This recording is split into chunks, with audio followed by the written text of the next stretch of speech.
Assalamualaikum warahmatullahi wabarakatuh.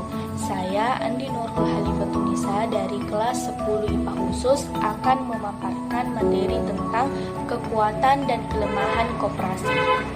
Sebagai bagian dari sistem pasar secara keseluruhan, koperasi akan bersaing dengan organisasi-organisasi atau perusahaan lain yang bukan koperasi. Untuk memenangkan persaingan, koperasi harus mempunyai kemampuan bersaing di pasar. Koperasi harus menggunakan kekuatan yang dimiliki, mencari peluang yang dapat meningkatkan pertumbuhan, memanfaatkan kesempatan, dan memperbaiki kelemahan yang ada, dan melakukan berbagai strategi yang biasa dilakukan oleh banyak perusahaan non-koperasi lainnya. Banyak kekuatan yang dapat dimanfaatkan oleh koperasi, tetapi di sisi lain masih terdapat kekurangan, yaitu masih rendahnya tingkat pertumbuhan koperasi sebagai akibat ketidakmampuan koperasi dalam mencari dan memanfaatkan peluang yang ada. Keengganan mencari dan memanfaatkan peluang terutama karena struktur dasar koperasi yang kurang mendukung kewirausahaan dari koperasi itu. Pada dasarnya, prinsip koperasi tidak hanya sekedar menekankan profit motif, tetapi lebih kepada non-profit.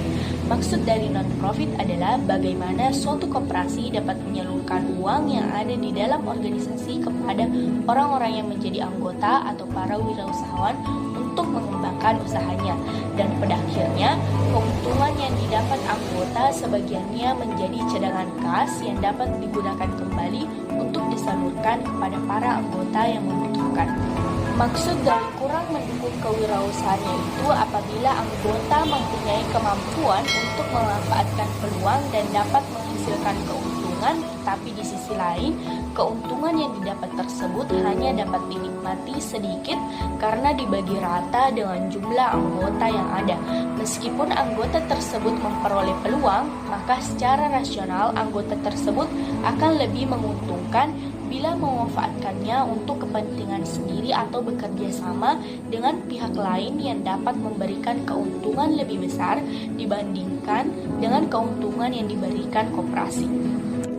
Meskipun terdapat banyak peluang, tetapi pada kenyataannya banyak kelemahan yang timbul dari prinsip koperasi.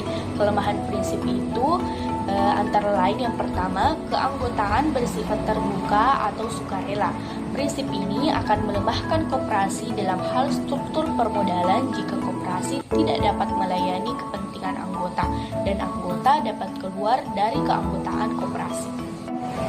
Prinsip kelemahan yang kedua itu prinsip kontrol secara demokratis. Maksud dari prinsip ini adalah anggota yang memiliki modal lebih besar keluar dari keanggotaan koperasi dan pindah ke organisasi non-profit lain yang memberikan kewenangan dalam hal mengontrol dalam organisasi.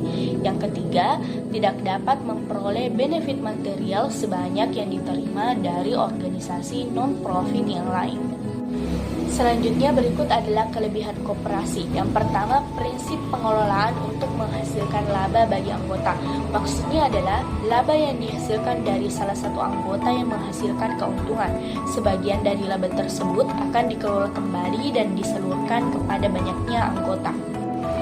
Yang kedua, anggota koperasi berperan sebagai konsumen dan produsen. Seperti yang kita tahu bahwa prinsip koperasi adalah mensejahterakan anggotanya melalui modal yang ditanamkan anggota yang kemudian disalurkan melalui pinjaman kepada para anggotanya juga.